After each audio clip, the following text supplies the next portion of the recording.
Presented by Caltech.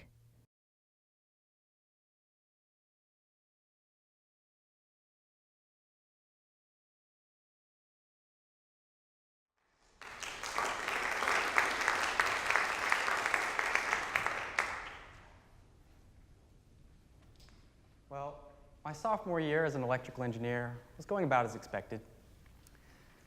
Sleep became a fond memory, and the pigment had left my skin as I settled into my new home.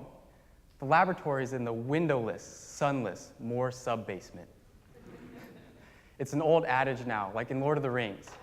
One simply walks into Mordor, one does not simply walk out of Mordor. For us double E's, that's especially true during the winter and spring terms, when we take our most infamous class, a true weeder course with a reputation well known outside the major. Double E 52. You have 20 weeks to build a digital electronic system from scratch, from hardware to software. In my case, I built a digital oscilloscope, a device that measures some voltage signal and displays the waveform that it measures on a screen for the user to see. In retrospect, this should be completely manageable. But let's be clear, as a sophomore, you're still really stupid. And not to mention, there's still a life above ground that provides plenty of distractions. So the end result is nothing short of a 20-week bloodbath. Few survive, and no one finishes the course unscathed. I, on the other hand, managed to separate myself from the rest of the pack. You see, the main difference between me and other students was that I was exceptionally stupid. Let's fast forward a bit. It's June, the last week of spring term before classes end and finals begin. My friend Kevin is sitting in his room one night working on homework when there's a knock on the door. He goes to open it. It's me. I say, Kevin, I really need your help with something. What? He asks. I simply say, just put on clothes you're not afraid to get dirty. So after maybe 10 minutes, Kevin joins me outside on the orange walk of the Caltech campus, next to this big dumpster the size of a semi-truck. Kevin finally asks, okay, what is it? I say, I'm looking for a shoebox. I think someone might have thrown it away. A shoebox? That's when it hit Kevin. I didn't just lose any old shoebox. I lost my EE52 project. Like many sophomore double E's, I walked around campus cradling this shoebox containing the entire contents of my EE52 project. And somehow, out of absent-mindedness, I left it somewhere only for it to be stolen or mistaken for trash and thrown away. I thought the truth might be the latter, so that's why I brought Kevin here to the Orange Walk. I was going to dive through every dumpster on Caltech's campus to find my shoebox, even if it killed me. So without further ado, I dove into the dumpster. Kevin stood at the top with a strong flashlight to guide my way. I went through boxes, leaky garbage bags, and the guts of this larger-than-life papier-mâché cow. Who knows why it was there, but I was looking for any remnant of a shoebox or a green circuit board with my name on it. Eventually, Kevin had to leave, but I repeated this procedure across campus. Nothing. By my last dumpster, the feeling of dread slowly started taking over my body. You have to realize that as trivial as a printed circuit board might be in the grand scheme of life, this had become my world. I mean, I was devastated.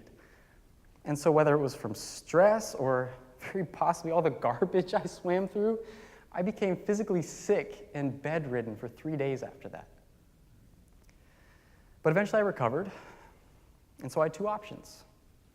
Just give up now, admit defeat, fail the course, or get back to the front lines, ask for an extension, and start over from scratch on week 20 out of 20. Either way, this project meant much more to me than just a grade. To give up on this project meant to give up on my career as an electrical engineer. That sure as hell wasn't going to happen, so I chose the second option. I had until September. Of course, I didn't finish the project before the end of the school year, and I had to work into the summer. To my surprise, I actually caught up to where I had been prior to losing my project within 1 or 2 weeks. Turns out, you're actually a lot better when you do things for the second time. After that, though, my situation got a lot harder for a couple of reasons. The first main challenge was that I was time constrained. I had a full-time summer internship at SpaceX. So I was living near Hawthorne, which is on the opposite side of LA from Pasadena, and my weekdays were fully dedicated to my job there. That left me with just the weekends when I would drive back to Pasadena and crash on Kevin's couch since he was still doing research on campus. My second main challenge was internal. Once I got to the point where I had been in my project, I was in uncharted territory. And the fear that came with that was amplified because I no longer had a TA or professor to consistently help me. During the school year, I really used my TA as a crutch. Poor guy. I went to him for every little problem that I had. That was no longer an option here. I was on my own. And so, naturally, I screwed up a lot. And if I couldn't fix my mistakes by Sunday evening, then I had until the following Friday night to bang my head against the wall while the mistakes remained unfixed and out of reach a whole city away. I had one bug for 4 weekends in a row. And as soon as I fixed that one, another bug engulfed my circuit board in smoke and melted plastic. My project was covered in metaphorical Band-Aids and duct tape. But you bet your ass that when I finally fixed the bug, I knew and understood that problem better than anybody else could have. So as the summer progressed, I began to realize that losing my project might have been one of the best things that ever happened to me. It forced me into a situation where I gained something of unspeakable value: independence. And so Sunday, August 23rd, 2015, in the depths of Moore sub-basement, well past the hours of sanity, and after nearly 9 months of intensive labor, I did it. My baby was finally born.